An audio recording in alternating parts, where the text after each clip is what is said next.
Conversation with an expert or a thought leader in the realm of innovation for the built environment.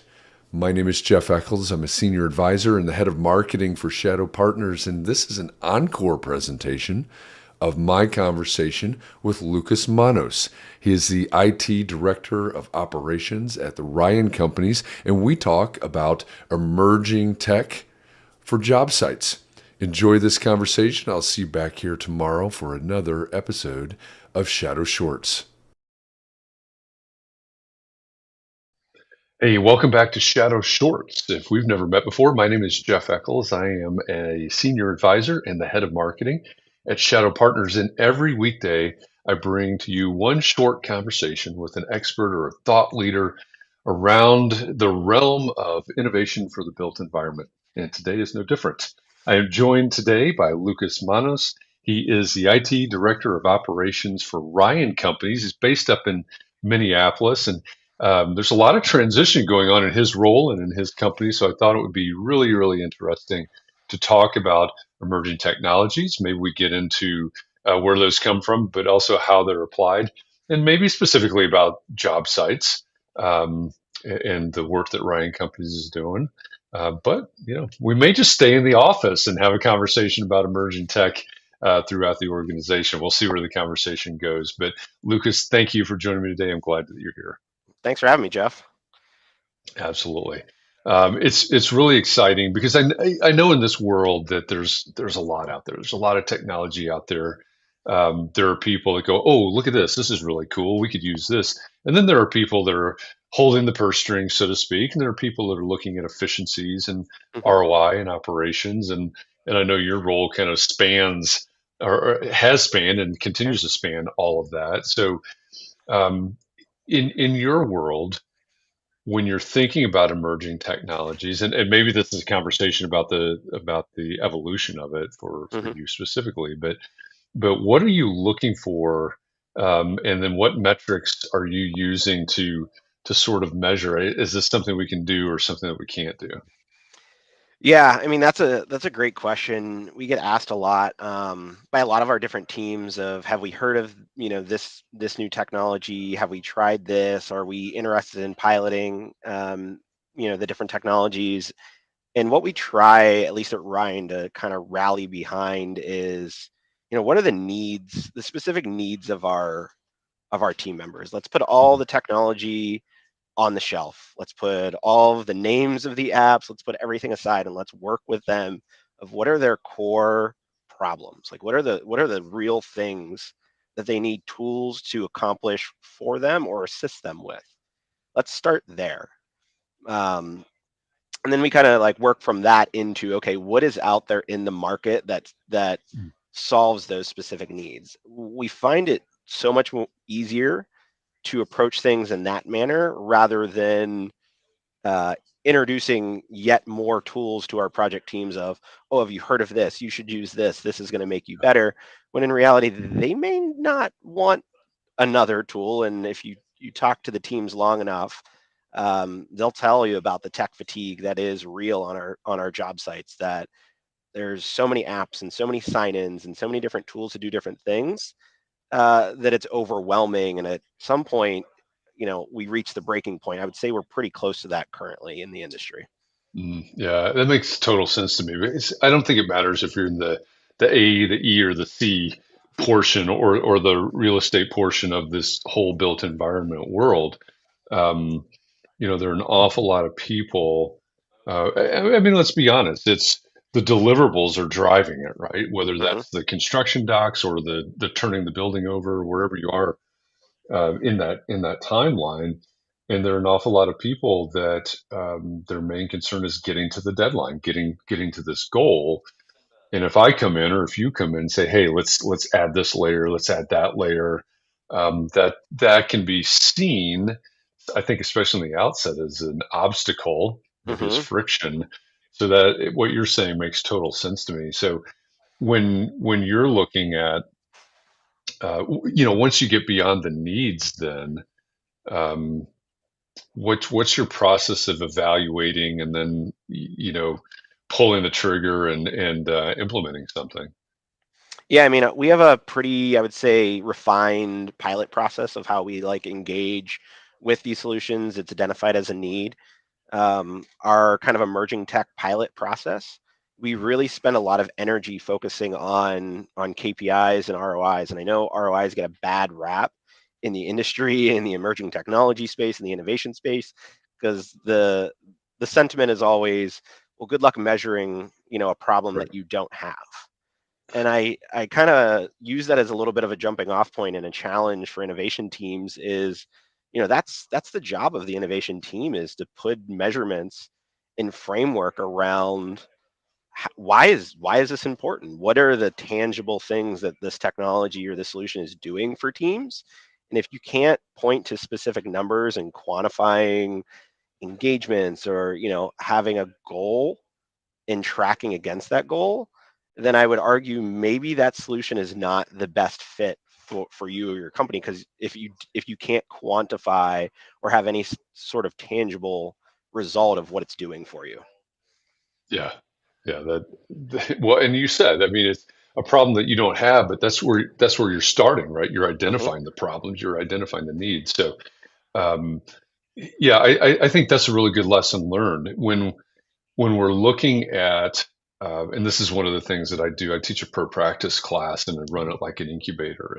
Hmm. And so, class number one, what's a problem that you see? What's a problem that needs to be solved? I think we have to, in all of these cases, we have to start at that point. Otherwise, we're eventually trying to sell something that no one wants or no one thinks they need. So um, that makes a lot of sense to me.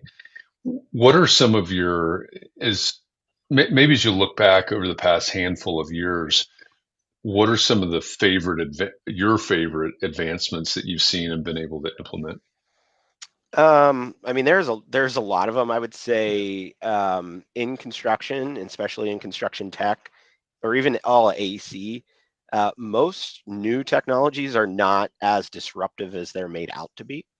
Right? A lot of them are building on a principle or an idea that already exists inside of a process, a workflow, an existing market.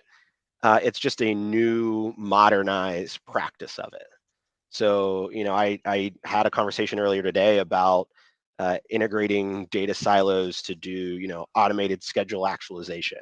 Everyone's really excited about it, but when you kind of peel back the layers of it, it's how teams have been building 4D models for years, right? It's a very similar.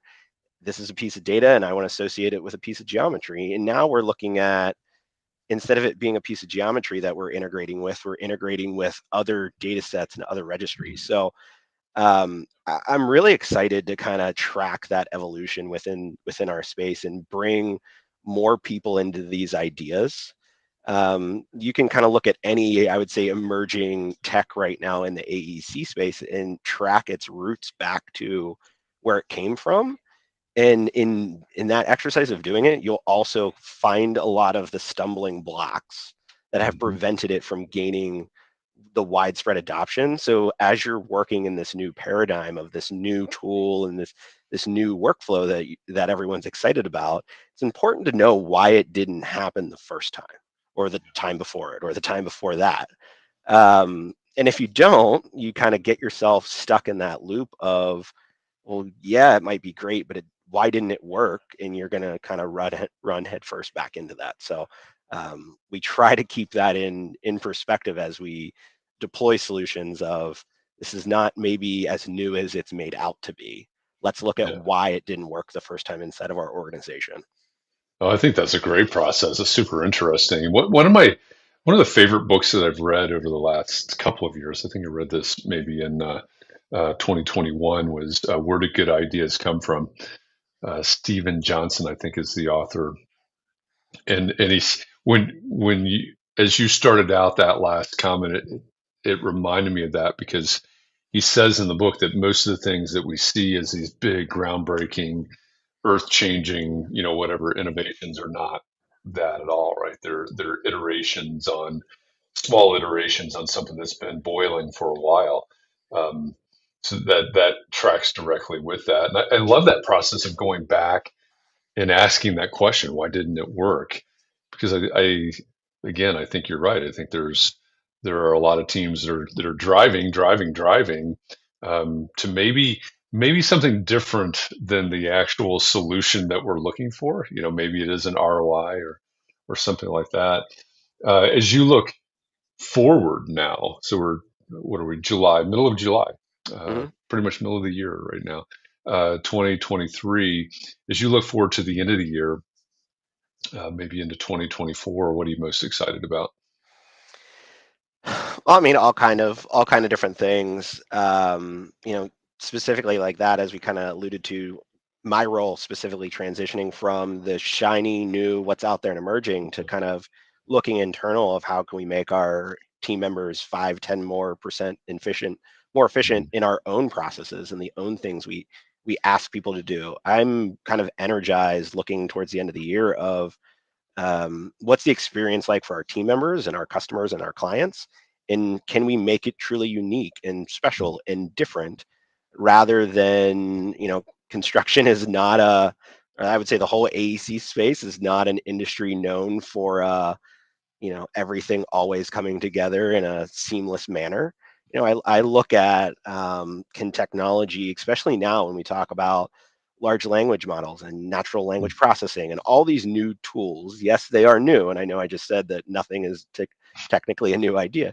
They're new tools, but can we use them in ways that are meaningful for our people to make the experience better? Help people go home at the end of the day an hour earlier rather than needing to come back into the job site trailer to do their mandatory hour of paperwork that they have to do at the end of every day. Thinking about things like that are what I'm kind of really excited about, and where can we plug technology in along the way to assist with that and not have that be an extra burden that's going to add to their time and add to the paperwork stack that they have to do. Yeah, yeah, I love that. I know that later this week in one of these shadow shorts, we're going to talk about a culture of innovation. And one of the things in talking to this guest that's going to come up, and I would tell you, but I forgot which day this week it is. I have to look at my calendar. But in talking with them about this topic, they kept hitting on the people, the Hmm. people. And that's I think that's something that we can lose track of really easily. Oh, we've got the tech, we've got the tech, we've got the tech, the stack. As you said, all of the tasks, all the paperwork, and everything that we have to do. And ultimately, I think you used the word meaningful. Um, if it doesn't work with the people, it's not going to be meaningful. So I love that approach. Yeah, Um, sorry, go ahead. I was just gonna say, I mean, it can't be underestimated the amount of any type of change initiative that is the people centric. The Yeah. tech is just the underlying catalyst. It is the people that are the real heart of the change, and that's how we try to frame it when we talk about emerging tech at Ryan. Yeah, yeah, I love that. Right, these are tools. We're talking about tools. How are the people going to use the tools, and how are the tools going to make their lives better? I love that approach. If you're watching this right now, either live or in some time shifted manner, and you say, "Hey, I would love to hear more about this," because shadow shorts, we've got 10 to 15 minutes for these conversations. But if this is something that you want to hear more of, you want to know more about, one thing that you can do is consider joining us in Atlanta this October, October 24th through 26th. This will be our seventh annual Shadow Summit.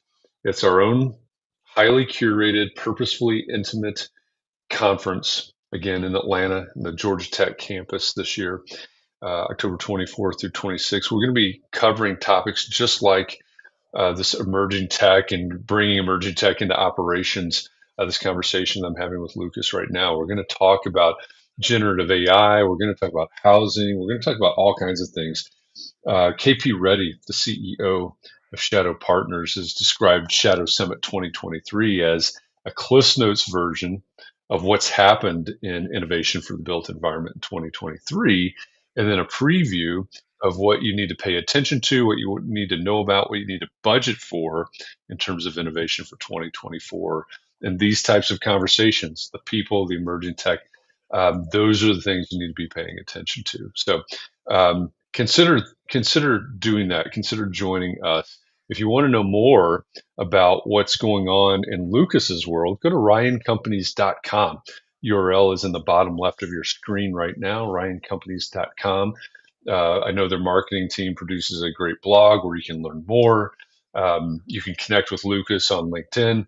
There's lots of ways to learn more about what he's got going on and what Ryan Companies as a whole has going on. And then for more information on Shadow Summit, go to shadowsummit.com. It's like I said, it's a highly curated event. That means topics as well as attendees. And so there's an application process. The button is at the top of the screen at shadowsummit.com. Click that button, apply for a ticket, and hopefully we'll see you later this year in Atlanta in October. It'll be a good time to be in Atlanta. October, end of October is a pretty nice time down there. So shadowsummit.com is where you need to go for that. Lucas, this is another one of those conversations. I would love to have this for an hour or so, but it's shadow short. So thanks so much for sharing what you were able to. And I'm fascinated by that intersection of emerging tech and, hey, how do we get this into operations? And I appreciate you sharing, giving us a little bit of insights into that world. Thanks for having me, Jeff. It was a pleasure. Yeah, absolutely. Glad you're here. And join us again tomorrow for another Shadow Shorts. Again, I'll bring you another expert, another thought leader in the realm of innovation for the built environment. And we will keep pushing the conversation about innovation in the AEC and real estate world forward as much as we can, a little bit at a time, every day. Thanks for joining us.